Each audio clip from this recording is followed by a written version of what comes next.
The IRS mess could be growing, too. Just a short time ago, I spoke with Republican Representative Charles Boustany of Louisiana. I asked him if the acting commissioner's resignation was a good first step. This is not enough. We have to get to the bottom of this, and we expect the acting commissioner who was just fired to appear before our committee tomorrow.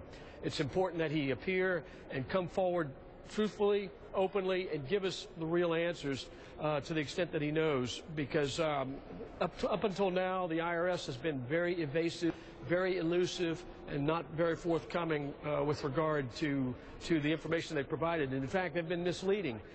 And I would say that any taxpayer who is misleading or lies to the IRS on their tax returns, there are going to be very stiff penalties. Well, it has to go both ways.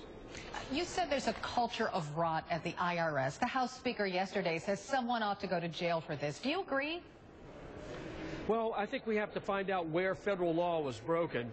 And if indeed so, then yes, I do agree with the Speaker.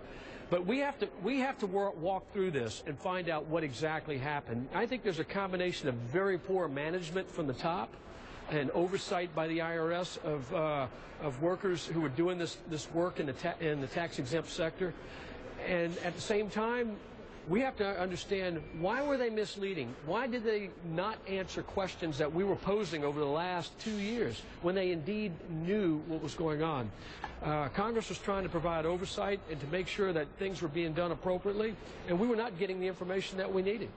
The Tea Party groups are not the only ones claiming the IRS targeted them. Franklin Graham comes to mind, as do other religious groups. Even a Catholic professor says he believes the IRS targeted him. Do you believe that the IRS may be guilty of all of these charges, too? That very well may be so. Think about it. The IRS is the most powerful entity in our federal government, and it interfaces with all the taxpayers. People are afraid of the IRS, whether you're a Joe on the street or a CEO of a large company. Nobody wants the IRS breathing down their necks. And so there's an element of fear there, and that's not a good thing. And I'll tell you, since this broke, we're getting a lot more responses, many more responses from people who are claiming that they were harassed and really intimidated by the IRS. How we're going to get to the bottom of this. How many calls would you say you've gotten from people who say they are targets? And is your office investigating them somehow?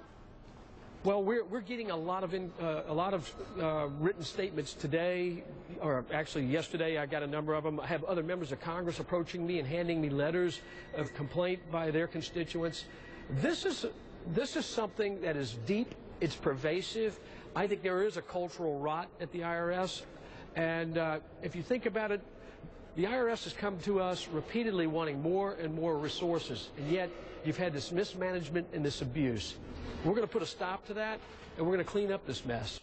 All right. My thanks to Congressman Boustany.